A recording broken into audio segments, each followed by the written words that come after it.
Unbelievably Unbelievably, good. unbelievably good. Wow. Fan, fan freaking tastic. I had 6 meals out there, and they were all excellent.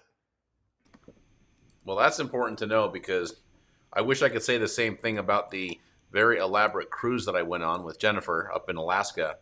Not most of the good food was off the ship. It wasn't on the ship. That's really weird. It's a weird thing to say because there's food everywhere. I mean, you could go down to the this massive buffet, which is like as big as a football field, and get anything that you want.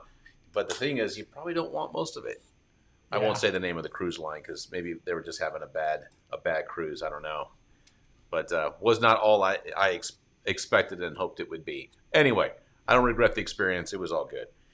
All right, John. So we're going to talk again, just for everybody jumping on.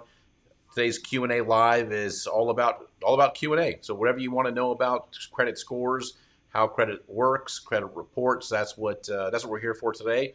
Take your questions live. We'll put them up on the screen, and we'll have Adam. The only kind of questions that we tend to maybe I'll put off for a later time is anything directly related to how to credit repair. We don't really answer that on the credit education portion of the Q&A live with John, but I will certainly swing back around and answer those if you do put them up. But John, you and I talked or emailed earlier today, and one of the things we're going to talk about, two things really. The first being the rebuilding process, rebuilding credit, and I think that that's going to become more and more relevant as we get further and further into what's going on with the economy. I don't know. Maybe you want to start by talking about this very interesting factoid, and I'll see if I can put this image up on the screen. But it's painting a real big picture as to what is happening right now. Yep. As they say, the chickens have come to roost or come back to roost, and it looks like it's happening. I'll read you this. This is right off of Forbes, just not too long ago, August 17th. Credit card balances shot up by $45 billion between the first and second quarter of 2023. That's massive. That's a 4.6% increase. And for the first time ever, credit card balances across the board in the U.S. have topped $1 trillion. Big T. Yeah. They Big had a shot. T. Yeah. Not in the minor leagues anymore. That's a big balance to have. And I was reading an article before we got on that about 34%. This is a Quicken survey that was done by Quicken. They did a survey, and it said 34% of those surveyed believed that they would max out at least one credit card by the end of 2023, largely having to do with the credit card. I'm sorry, the student loan deferments disappearing to whatever degree they are, and Yep. people having an average payment of about $1,000 a month. Yeah. That's So right. you've seen this before. I've seen this before. Um, there are certain things that we just have to be mindful of as far as trying to stay out of that situation as much as we can. But what are your thoughts? 'Cause I know you talk credit cards a lot. What are your thoughts on what's going on with credit card debt? Yeah. So credit card debt's going up, which means credit scores are going to go down. I mean, that's just the nature of the beast. As credit scores go up, your utilization ratios are going to go up. You're going to earn fewer points for that utilization metric. If you're opening new cards and you're incurring new balances, that means new inquiries, new accounts, which lowers the average age of your trade, and more accounts on your credit report with a balance greater than zero. Those are all bad things for your credit scores. So, um, that FICO publishes every single year kind of the average credit score trajectory over time, and it's actually been going up since Yeah, the meltdown of '08. I yeah. suspect now it's either going to flatten or we're probably going to start seeing it go down. It's in the neighborhood of 715, so I would expect for it to go down by some extent. There's also an increase in retail store card delinquencies. So, when you kind of start coupling that on top of an increase in debt, you start checking a lot of boxes with respect to the things on credit reports that can lead to lower credit scores. So, and you talked about how the increase in credit card balances kind of coincides with the the end of student loan deferrals. Well, how do you don't pay your student loan with a credit card? You pay your student loan with money, and the way you Yeah. use a credit card is, number one, you can take cash advances out of a credit card, which is an absolutely horrible idea Horrible for a idea. variety Yeah. of reasons. And you can certainly pay your student loans with that. Or you're using your credit cards to pay a bunch of other things that you Yeah. normally wouldn't use your credit cards for. And then the superfluous cash you're using to pay your student loans. In both scenarios, it's a bad deal. So, um, I don't know. You don't want me to get on my soapbox about student loans because it's not I have very unpopular opinions about how people should be paying the debts that they get into. So Yeah. it's just a bad deal all around, and you and I are going to be busy for the foreseeable future because of it. Yeah. So we'll do a quick little pause. Greg's got a question. What are your opinions on credit builder services that you pay for them to report normal bills like Stellarfi? I'm not sure what Stellarfi is. Um, Actually, Greg, I'll give you I'll give you a little insight onto what we're doing. So, Credit Versio is now a official partner of Self, so it's a little bit different of an animal. We've been presented with all kinds of builder options over the years, and we've said no to pretty much everybody. The reason why we said yes to Self because it's a big company, it's legit. We can see their effect on people's credit reports. In fact, about 30% of our customers are using Self, and it's a really solid service. Now, as far as the payment side of it goes, I think that's really more. I'm not sure what Stellar. You know what Stellarfi is, John? No, I don't know what Stellar is, but I understand. I know what he's talking about, like the different companies, or you can pay them to report your rent. Yeah, And yeah, I don't know. My opinion of them is immaterial, right? I don't want to give an opinion because I don't know these companies personally, other than just knowing what they do. So, but as far as the process and the practice of paying, you don't pay Citibank to report your credit card. You don't yeah, pay Bank of America to report your car loan. You don't pay Wells Fargo to report your mortgage. That's just part of having relationships with them. yeah, So, you can add stuff to your Experian credit report through Experian Boost without yeah, paying them any money. So I don't know. I if you had me, if I had to think about it, if I had to give it, contemplate and give you a more thoughtful answer, and I had to list on a whiteboard all the different ways of building credit, kind of in what I think is the hierarchy best to worst, they wouldn't be up there with the best, because I don't think you should have to pay to build credit, right? I mean, yeah. you're paying enough. You're paying enough to have loans and credit cards, and so I like the Well, I byproduct. think largely it's for people who don't have that. They're Well, building from scratch, starting from yeah, scratch. there's a lot of other ways. We built credit from scratch before the internet and before you had to pay companies to report things to the credit bureau. So we built credit back when these services didn't exist, and we did just Yeah, fine. So I don't see why I should have to start paying someone to report an obligation when I can take out a secured card for a few $100 and build my credit, and I get a little bit of a credit line out of it. So yeah, or I can report my utilities to Experian on my own and not pay anything more than what I'm normally paying for my heat and my power bills. So yeah, I don't know. I have a hard time. I have a hard time liking that as a process. But look, that's just my opinion. I mean, if other people love them, then that's fantastic and wonderful. For me, I think there are other ways that are better suited that accomplish the same thing at no cost. yeah. Got it. Nope, fair enough. Definitely appreciate the opinion. So for those watching, I know we got a little over a dozen that are on, somewhere in that neighborhood. Feel free to ask your questions.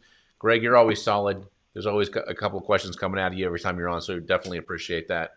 Um, uh, so John, going back to, then we can spend a little bit more time maybe on rebuilding. But here's the one thing. In fact, let me pull up this image that I just got. Hold on, let me size this, and maybe we can dive into this a little bit. I don't want to make the live today doom and gloom, but there's certainly some markers that are out there that we can watch and be mindful of. And we're talking about consumer loans, credit cards, and auto loans going back to 2006 default rate. You can clearly see Great Recession right there, 2000, between the 2008 and 2010, starting to drop at its lowest, looks to be about 2021. And then now we're doing a little bit of a dog leg. We're going right back up again. Yeah, so this is very much in line with what we were talking about a second ago. Yeah. And here's why. Oh, go ahead, John. And I was going to say, remember, the CARES Act kind of gave everybody a pause, a credit pause. Yeah. And you didn't have to pay your mortgage loan, you didn't have to pay your student loans. You could ask for accommodations for other loans and other credit obligations. So you kind of got a pause to some extent. And if you were living up to your end of the accommodation, the lender had to report you as being current. In most scenarios, there were some exceptions, but in most scenarios, they had to report you as being current. So was it artificially lower? Of course it was. Well, it was artificially lower. Well, also let's add this too. Let's think about this. And this is not a factor that I considered personally. I knew it was happening, but not to the degree that it did. As somebody who doesn't have any children, but if you think about how many people got federal funds for having, when they had children, $10, $20, $25,000, somewhere in that category. So there was this surplus of savings that existed that I was even unaware until recently that's largely speculation, that's what people were living on. But you're watching that the national rate of how much savings there is beginning to deplete significantly, because now all that stuff is gone, everything is kicking back in, there's no more accommodations, and now savings are going down, inflation, all this stuff is starting to happen all at one time. And the reason why I wanted to bring this up is, and I've said this several times on this live, is what really got me in trouble before I came into this space was being a real estate guy back in 2000, from 2001 to about 2008.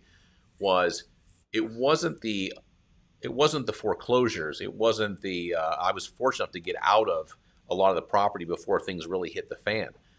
The problem is that all of the renovation, all of the processing that I did on my credit cards that I pushed off. I'm like, I'll close on this property, then I'll pay off these cards, and so that was really the thing that when I see these credit card balances going up, I'm like, oh man, that was me in 2006, 7, and 2008.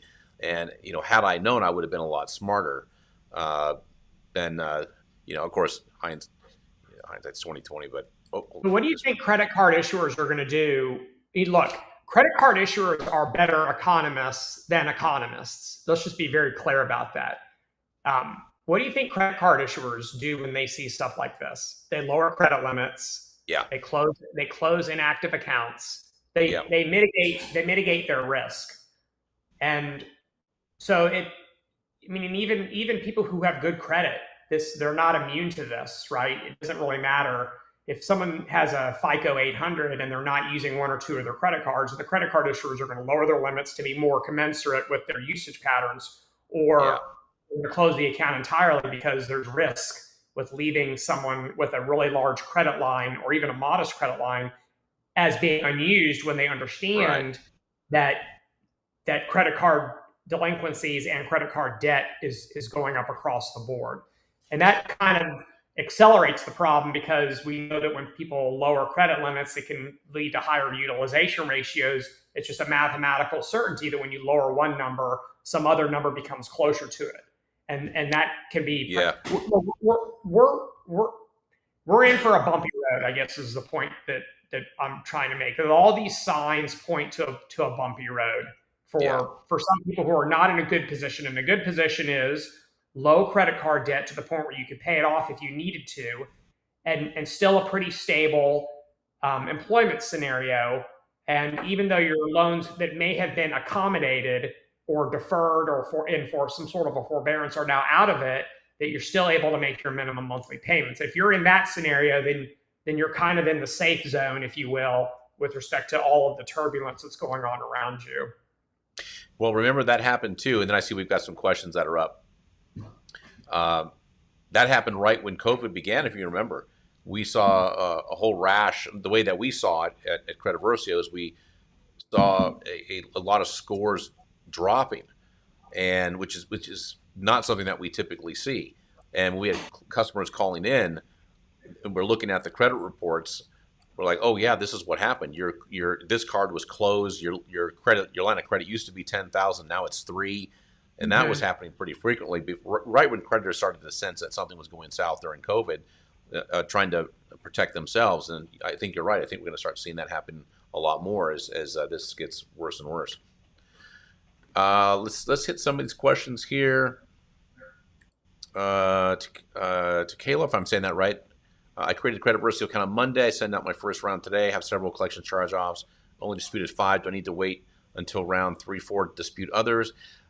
Here's what I would do. I'm not exactly sure what was disputed, but go into your tutorial videos, your quick start videos, and it sounds like you might not have gone through, especially video 2 and 3, where it shows you how to dispute. But yeah, you can dispute whatever you want, but you're going to have to wait till that one's done before you start a new one. Hopefully that answers your question. Let's see. 1, if you do a pre-approval loan, can you do 2 more pre-approval loans without getting 2 more inquiries? So I'm not sure what I'll try that one, and maybe Juan can maybe add some missing context to that. So a pre-approval loan, meaning that you're going out and you're shopping around and you're trying to get pre-approved for a loan, or would this be like an auto loan one? Because anytime I see questions like that, it's usually auto related. Yeah. So Juan, do you mind adding a little bit of context to that so that we're not all just kind of guessing as to the context of the question? Thank you. Denopolis might be outside of our wheelhouse here. How can I build credit for my business without getting inquiries on my personal credit? Net 30, not as easy as I thought. Yeah, I can answer that. So if you don't want the commercial lender to pull your personal credit report, then you can't give a personal guarantee. You can't sign a PG. And the minute you sign a PG, even though it's still called a business loan or a business credit card, it's really a consumer loan or a consumer credit card, because ultimately you're personally liable for the payment on the account. So number 1, don't sign personal guarantees. That may limit your options and make your options more expensive, but it'll prevent any inquiries into your personal credit report. Or I'm going to give you horrible advice, right? I'm going to give you what I acknowledge as horrible advice. It is not uncommon that people use personal credit, pre-existing personal credit, to fund business operations. And so either existing consumer credit cards or existing other like HELOC or lines of credit that are clearly consumer loans. I'm going to tell you that's terrible advice. Don't say I didn't tell you, because it's going to screw up your utilization ratios. It's going to mess up your credit scores. And if you default on that stuff, it's going to ruin your personal credit. So it's not as simple as what I just said, but that is in fact an option. So I'm just giving you the different options. Yeah, Juan chimed in again. He says he's looking for a home, so he's shopping around for a home. Yeah. Okay. So what you're doing is you're pre-qualifying. You're not necessarily pre-approving. You're pre-qualifying, and it's subject to normal underwriting procedures. So the answer to your question is no. If you go to 5 different mortgage brokers and you want to get pre-qualified for a home loan, they're all going to want to pull credit, and as part of the pre-qualification process. The good news is that right now FICO is still the only score that's used for mortgage lending, and for FICO scores, as long as those inquiries are all within 45 days of each other, they're all going to count as 1 for the scoring process. So you should be okay with respect to the score impact, because if you're only looking for 1 loan, and you have all those inquiries within 45 days of each other, they're only considered as one inquiry, which is kind of in line with what you're looking for, which is one loan. So I think you're going to be okay in that respect. Okay. Greg has another question. What is the fastest way to unfreeze your reports for financing? I have customers that have freezes and it causes issues for on-site orders. Yeah, I can tell you how the fastest way to unfreeze your credit reports is to not forget your password and login. That's the fastest way to unfreeze your credit reports. The minute you lose your username and password for your security freeze accounts, good luck.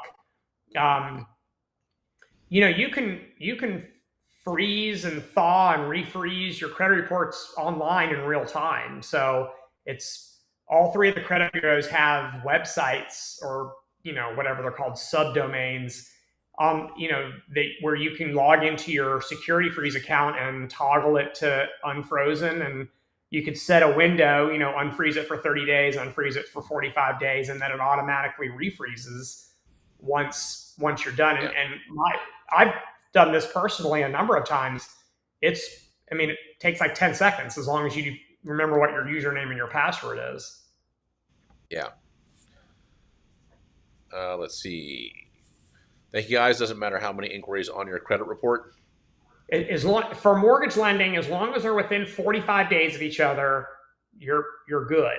If you start applying for a mortgage loan over the period of a year and you kind of spread them out, then if they're not within 45 days of each other, then they are counted as independent inquiries for the scoring process. They're still going to be on your credit report, but we're talking about how it's impacting the score right now. Now, one, in the grand scheme of things, remember, inquiries are the least important factor in your score, right? There's bigger fish to fry than inquiries. So I wouldn't get too obsessive about inquiries unless your scores are really close to where you need them to be, and 10 points is really meaningful to you. But if your scores are way above where you need them to be, then I wouldn't lose sleep over a couple of inquiries. But to the extent that you can do all your shopping within a month and a half, then you're going to be fine.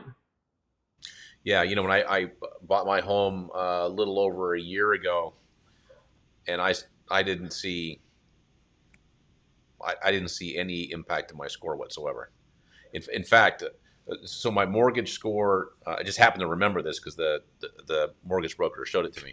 But my mortgage score was, I checked on Experian the day they pulled it, was an 802.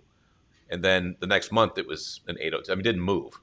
So there really wasn't any effect. Look at you flexing. I've always. What's that? So look at you flexing with your 802. It's funny that was the highest the FICO score I had. Fortunately for me, it just like every now and then I do get to stand in the shaft of light and things do go my way. And it just so happened that it wasn't my credit card FICO, it wasn't my auto FICO. It just happened to be my mortgage FICO that was the highest. Yeah. So you're not old enough to have good credit scores. You need to be like in your 50s to have good credit scores. Yeah. Well, there you go. Okay, Greg, any recommendation on lenders to apply while rebuilding? Yeah, I mean, I know you talk credit cards a lot, John. Any? Not really. No. No, I don't. I mean, I know of lenders, but I don't know that any of them are better or worse than the other ones. It's been so long since I've applied for a mortgage loan that I wouldn't even know who. Well, no, this is Greg. He's not. This isn't mortgage related. That was Juan. So Greg is just in general on recommendations on lenders.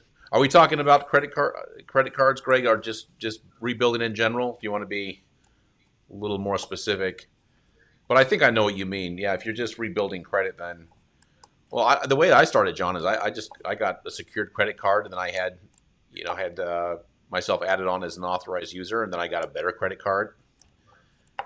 Yeah, he's saying credit card or in general. I don't know. I got to be careful. But a lot of these guys are my clients, and so I don't. That's right. Yeah.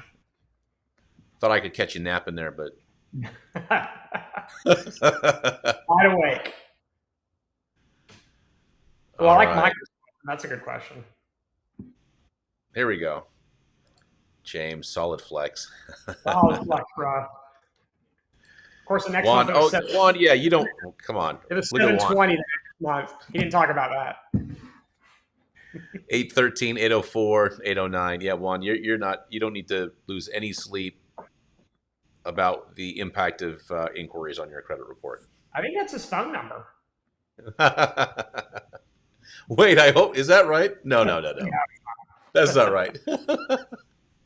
Juan giving out his phone number. Juan's like going after some of the.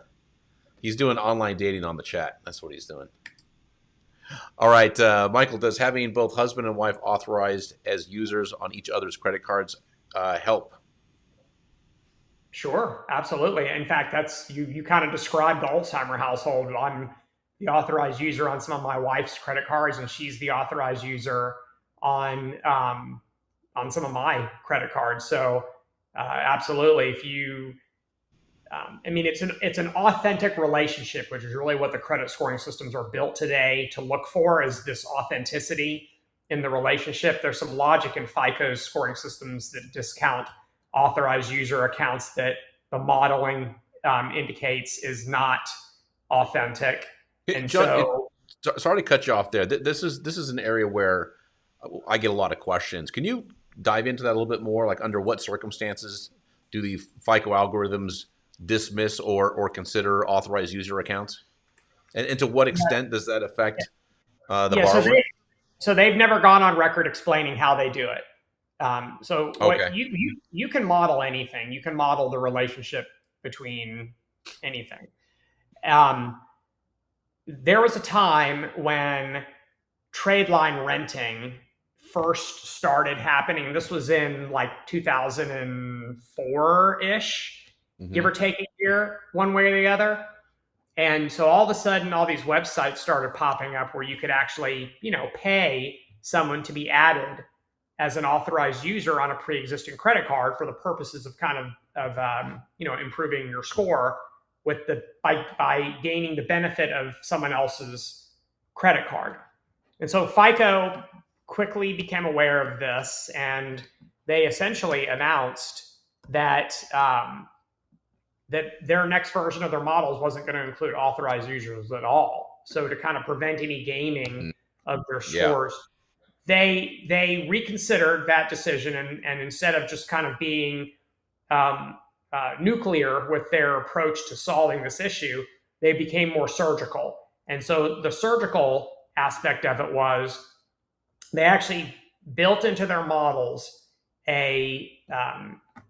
it's called logic. They actually built logic into their models that attempts to identify an authorized user account and designate it as being more authentic than not authentic. And authentic would be like the example that Michael had in his question. Husband adds wife, wife adds husband. No one's going to argue that's not an authentic relationship. What FICO is trying to do is they're trying to discount the impact or the helpful impact of, me adding some complete stranger as an authorized user on my credit card, or vice versa.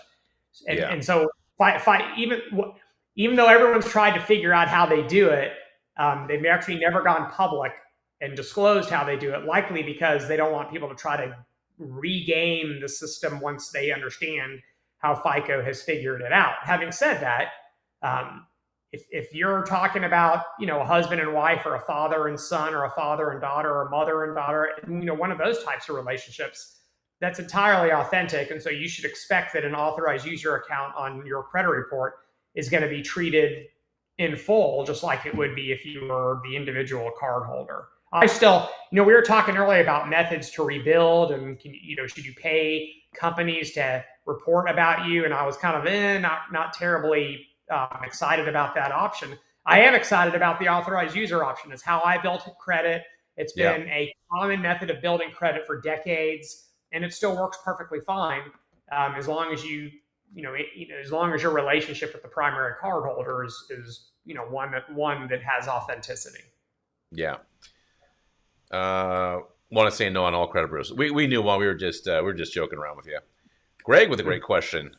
What do employers generally look at when they pull a credit report for a job position? Is there a different report they see? This was actually one of the questions I had to field last week under oath in trial in New Mexico. Fun. Yeah, always a lot of fun. So let me answer the question in reverse, if you don't mind, Greg. I'm going to answer the second part of your question first, and then I'll answer the first part of your question second. So the second part of your question was, is there a different report they see? The answer is yes. It is not. So a report, I'll give you a great example. This may have been the example I gave at trial. If you apply for a loan with Bank of America, they get a certain type of credit report. If you apply for a job with Bank of America and they want to see your credit report, they get a different kind of credit report. Even though they're both generally referred to as credit reports, they're definitely not the same kind of credit report. One is, well, first off, one would be pulled and it would leave behind an auto loan or a credit card or a mortgage inquiry. If you apply for a job, it's going to leave behind an employment screening inquiry. So there's a different, number one, there's a different inquiry that's posted.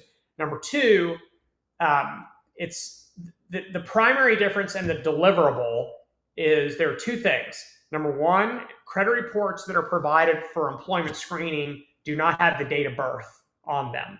Number two, credit reports that are provided for employment screening also do not include credit scores. So all these articles that you have ever read about, oh, I can't get my job because my credit score is too low, it's not true. It's never happened. It's not a real thing. Credit reports used for employment screening don't even include credit scores. So that's all baloney if you're reading any of that stuff online. So that's the primary reason or the difference between the two. So let me answer the first part of your question, Greg, which was, what do employers generally look at when they pull credit for a job position? Well, so let's walk through that process a little bit. Number one, people take great offense that employers may pull their credit report for employment screening. Try to get security clearance if you've got a government job. Try to get a TSA job. If you've got bad credit, you don't need to apply because you ain't getting it. I've got a young person that I know through the family, and she wants to work for the FBI someday. And the minute you say that out loud, all of a sudden you start getting stuff on your phone about that kind of thing. And it clearly indicates in the job description and the requirements that you've got to have a good credit report. So even something like that is going to require some sort of a credit background check. There are some states that restrict the process to certain types of positions. And there are some states where it's really kind of the wild, wild west where, you can apply for any job of any variety and they can pull your credit report. In some states, and this is another good way of explaining it, you can apply for a job as a landscaper and they can't pull your credit report. You can apply for a job as the chief financial officer of the landscaping company and they can pull your credit report. So there's a difference in the type of job and whether or not it allows you to pull a credit report based on state law. There's another difference in credit reporting for employment and underwriting. Number one, when the last time you applied for a loan, you probably clicked a box online. You didn't actually sign something with a wet signature. That's not how it works for employment screening.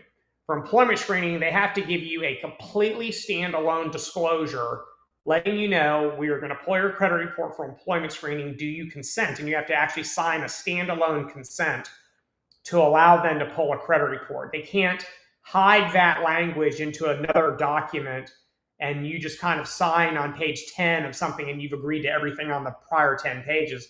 That I've had a ton of lawsuits where that was the issue, is that there wasn't a standalone document disclosing to the consumer that your credit report can be used for employment screening.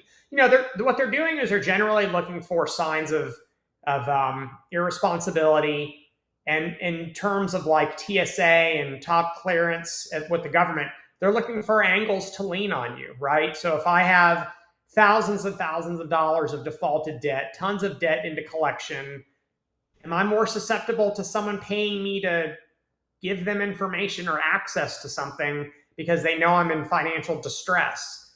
And Yeah. so it's that's kind of what they're looking for. I'll give you another good example. Prior to 2018, David, I know you remember those days when tax liens used to Hmm. be on credit reports, right?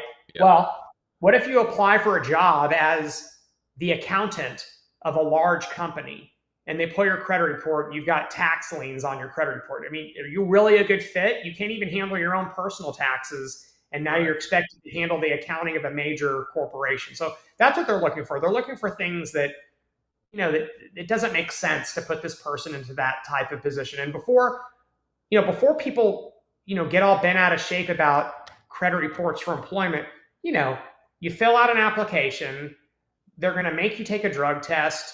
They are going to verify your employment background. They're going to verify your educational background. They may make you take like a Myers Briggs or the DISC profile, like those personality Yeah. profiles. And you think credit scoring is complicated? Try to figure those things out.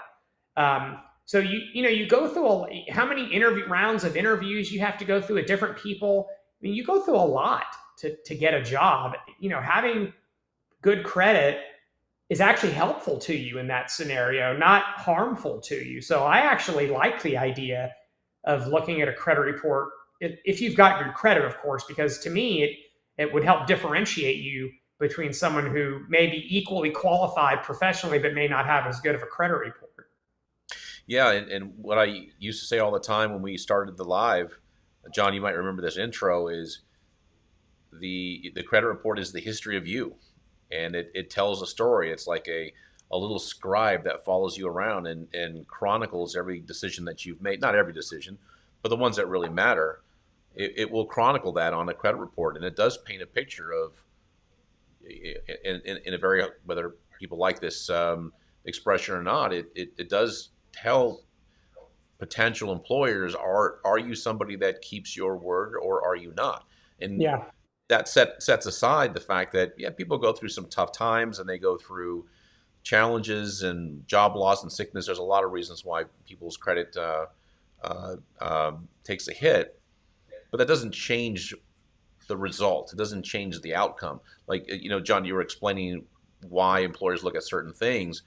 My stepmother, for the last 15 years of her career as a San Diego police officer, worked in background investigation. So she was one of three background investigators for the San Diego PD. And you better bet, they not only did they comb through your entire life, interviewing friends, even people you went to high school and college with, they're going to go through your credit report, because they have I don't know if this is the official name of it, but there's like a corruptibility score, where if you're, same thing with FBI, same thing with CIA, if you owe a lot of debt, collections, tax liens, whatever, is that, like you said, could that be used as leverage to do Sure. something that you would not ordinarily do? Um, When people get all bent out of shape about that, I always try to, rather than argue with them, because you're not going to change anybody's mind, but I always kind of try to flip the script and, put yourself in the position of the employer. So you're hiring somebody, and which means if that person comes back and is stealing money from the company, you're going to get in trouble. In addition to them getting in trouble. And it's almost like telling someone, put yourself in the position as being a lender. You have $100,000 of your own personal money, and you're going to loan it out to people. And it's unsecured, so you're not going to have a car or anything to go repossess. What would yeah, be important to you if you were going to lend your personal money? I mean, no one cares if a bank loses money, because they're a bank, and why would we care if a bank loses money? But let's put you in the hot seat. What do you care about? And man, oh man, you'd be surprised how conservative people all of a sudden become when it's yeah, their money, or when it's their tail on the line, if they're the hiring manager, and whoever they hired all of a sudden now starts stealing money from the company, or is getting debt collector calls at work, and can't work because they're so stressed out because of the debt collector phone calls. So if you think about it from that perspective, at the very least you can understand why companies do this. You may not still appreciate it, but at least you can understand it. yeah. I've asked this several times to people that I've worked with, and who needed more of an illustration. And I said, listen, if you had a friend of yours that wanted to borrow money and they had your credit report, would you loan them money? I'm like, well, that kind of changes things a little bit. Um, James, waiting on results for my second dispute, and this is the longest 40 days of my life. Yeah, I get it. Remember, I went through this whole process too. Waiting is the hardest part. It really is. Uh, Michael, you are very welcome. That's great to hear, and that's why John and I do this. We're with so much noise and so much bad information that's out there, and it's everywhere you look. You know, that's the reason why I bring a friend on that worked for FICO and worked for Equifax, so I can get legit answers. John, I never told you this, but man, sometimes I get people who make comments on YouTube. How come you don't bring in this expert and that expert and this expert? And I'm like, first of all, let me look them up. And I said, I don't know them. I've never heard of them. Nobody I know knows them. I said, they don't come from a bureau. They're not an attorney. They're not from they're not an expert. And I can go look at the stuff that they're saying. I can tell they're not an expert. So Yeah. I get that probably once a month or so. How come you don't talk to, Chuck the bureau killer? I'm like, well, probably because his name is Chuck the bureau killer. And that was a real situation. It wasn't Chuck. It was another name. But that was a very entertaining. Let's see. That to me, and maybe it's just old age showing, but to me that reeks of a lack of credibility when you have some stupid name like Chuck the bureau killer. I mean, really, who takes that seriously? If anyone takes that seriously, that's on you, not on Chuck the bureau killer. That's on you. It's almost like looking at an advertisement that's tacked to a telephone pole on the corner of this street and calling the number and expecting like the same service you get from Wells Fargo Bank. If you fall for that, that's on you. That's not on the dude who tacked it up on the telephone pole. That's on you. Chuck, that's it. Next week, David, I want you to put that down by my name. John John the bureau killer. Oh, man. Greg, why is it so difficult to correct a credit report for wrong person reporting, specifically father and son or mother and daughter, same names? Well, I mean, to the extent that's, I think what you're referring to there is what's referred to as a mixed file. So, all the credit bureaus use matching logic to associate stuff in their database with a particular consumer.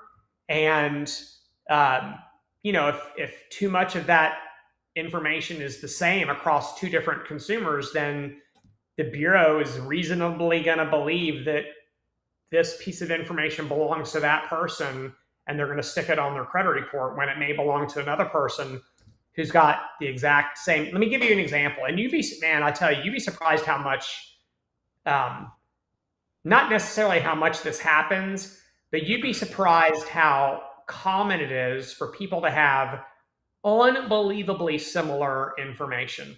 I'm not going to name any of the parties involved because I think this is still maybe an active lawsuit where either I am or was an expert. I don't know what the status of the case is, but there was a guy who lived in California who lived in a suburb of Los Angeles, and there was another guy who lived in Los Angeles proper. They lived literally within 20 minutes of each other. They had the same first name, the same last name, the same middle initial, the zip code, the former address zip code on one of the credit reports was same as the current address zip code on another one of the credit reports. Date of birth was the same to the day. Oh my gosh. Exactly the same. And the social security number was two digits off. Wow. So they were even born in close proximity to each other. Either they were born in close proximity or they just happened to go get their socials at the same point in time at the front. It was eerie how similar these two people were who have absolutely nothing to do with each other, right? But their credit reports were commingled. And thankfully, both of them had really good credit. They both pay their bills on time. And so even though the information didn't necessarily belong to the other person, it was actually kind of helpful because both of them had the credit reporting of themselves and of the other person. And it was actually, their scores were actually really, really solid, but nonetheless, they didn't want this stuff on their credit reports for good reason. But it's unbelievable how often consumers who have absolutely no relationship can have almost identical information like that. And so the bureaus think that they're the same person, and it's kind of reasonable that they do, because so much of the PII is either the same or pretty darn similar. So, and it's hard to correct that stuff because, you know, when you dispute something, Greg, generally you're disputing it with a credit bureau, and the credit bureau is asking the lender whether or not something is correct or incorrect. For things like a mixed files, you can't do that because the lender isn't reporting anything incorrect to the credit bureau. They can't change how they're reporting because they're reporting correct information. It's just in the bureau system, the information is so similar that it's kind of jumbling the matching logic. And so you can't ask Wells Fargo or Discover or Amex to correct it because they didn't create the problem in the first place. They don't know that there's a problem because they didn't cause it. So that's why it's so hard to create those. And NCAP, the National Consumer Assistance Plan, if you read some of the provisions of NCAP, one of the provisions of NCAP was if one of the credit bureaus discovers a mixed file scenario, they've actually got to work with the other two bureaus to rectify the mixed file scenario. So it was a big enough problem that it became like a real thing in the National Consumer Assistance Plan, which has been around since 2018. Yeah, excellent. Yeah, Greg was saying, wow, that's unfortunate. Yeah. Right? I mean, what's the odds of that? I mean, I guess with 200 and some odd million people living in this country, well, that's not true. There are over 300 million people, but I'm talking about the number of people with credit reports. I mean, you're sitting there and you're like, there's no freaking way that can happen. And then you start thinking, wait a minute, there's 200 and some odd million people with credit reports. Yeah, I mean, I guess it could happen. Yeah. So Jeremy's got, I've been with you guys for almost 3 months. So my third round, and they won't take my Chapter 7 bankruptcy off. It's been over 8 years now. So Jeremy, contrary to some belief that just because you dispute something doesn't mean it's coming off. There's usually four, the criteria is usually four things: erroneous, outdated, incomplete, unverifiable. So if it's a legit bankruptcy and it's reporting accurately, you can dispute it until the cows come home. It's not going to come off. Chapter 7 comes off in 10 years, not 8. But that aside, John, one of the things that you and I talk about quite a bit is that, bankruptcy really isn't the nail in the coffin, especially when you start to get an aged bankruptcy. Maybe you can talk about that a little bit. And I think we'll wrap up with that, because where are we now? Okay. Yeah, we're almost 50 minutes. So maybe we'll take this as a last question, and then we'll wrap up with a good solid answer here. Yep. Okay. Or whatever answer I can give you. It may not be solid, but I'll try my best. So if you filed Chapter 7 bankruptcy over 7 years ago, you should not have any record of the bankruptcy on your credit report any longer, except for the actual record of the filing. So in other words, any of the accounts or the debts that were discharged in the bankruptcy should be gone, because presumably they were in default prior to 7 years ago, right? And it's only allowed to remain on your credit report for 7 years. So therefore they've got to be gone. So really, I think what we're talking about is a credit report that only has a record of the filing in the public record section. And Chapter 7 is 10 years from the date filed. So the bureaus can maintain it as long as they can verify it for, I guess in your scenario, 2 more years. I'll let you in on a little secret, probably the worst kept secret in the world, which is the credit bureaus don't actually wait 10 years to delete bankruptcies. And they also don't wait 7 years to delete other things like collections and charge-offs and things like that. They delete those things 3 months in advance. And so 6 years, 9 months, 9 years, 9 months. And so they kind of cut you a little bit of slack and delete 3 months early, just so that they don't run it past the 10-year or 7-year reportable time frame accidentally. But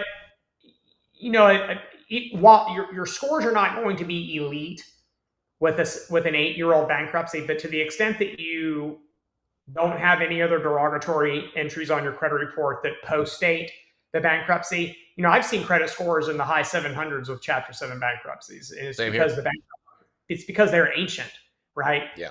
So I get it. I mean, I can't really make comments on the dispute process in your scenario because I'm not really a credit repair guy. But to the extent that you're going to have to live with that BK for maybe up to 2 more years, maybe not, depending on when you filed, you still should have a pretty solid score. And you'd be surprised how many lenders could care less about your 8-year-old bankruptcy. If it was a 1-year-old bankruptcy, different story. But an 8-year-old bankruptcy is, kind of ancient news in the eyes of many lenders. And if you look at kind of the pre-approval or the approval criteria of a lot of lenders, I don't know of any of them that have if you have a bankruptcy on your credit report that is, greater than 7 years old, make sure you decline them. The only scenario where you may run into a problem like that is if you discharged a debt with a particular lender and you are now applying for credit again with that lender. Lenders tend to have a pretty good memory in that respect. So some of them have policies that if you've ever discharged a debt with them, you don't need to apply with them ever again because you're never going to get approved, even if the bankruptcy is not on your credit report, because they know you stuck it to them once. Right. And you don't have to pay them, of course. You're discharged, and so therefore you don't have an obligation to pay them. But you're just going to have to write them off and do business with someone else. Yeah, Jeremy. The only time that I've ever heard of a bankruptcy really interfering is like really elite cards, like maybe an Amex Black card. They don't care what your score is if you got a bankruptcy that's 9 years and 5 months old. It's just part of their underwriting decision and their risk analysis. So yeah, in the 700s now with the help of Credit Versio. That's awesome. Really good to hear. All right, last one. This is an easy question. We'll take Patricia's question, and then John will wrap it up. Can you explain to me what account previously in dispute now resolved by data furnisher? Yeah, that's called a compliance condition code, and so that's what is generally placed on an account after it's been disputed with the Bureau, after the furnisher has verified that it is correct, and they left it on file. They left that language on there to indicate that it was in fact in dispute previously, and now the dispute has been resolved. It doesn't mean resolved in your favor. It just means it's been resolved. Yeah. And Patricia, to whatever level you are in the dispute process, it doesn't mean it's over. If the software finds an error that maybe didn't exist previously, or provides a suggested reason, you can obviously move on to the next round of disputes if you like. Okay, John, that was great. I'm glad we got a chance to answer a bunch of questions and talk a little bit about the credit card debt in the U.S. and fingers crossed everybody is making some smart decisions when it comes to using their credit cards. Yeah. Thank you again for having me, as always. Okay. Thank you, everybody. We'll see you next Wednesday. Take care. All right.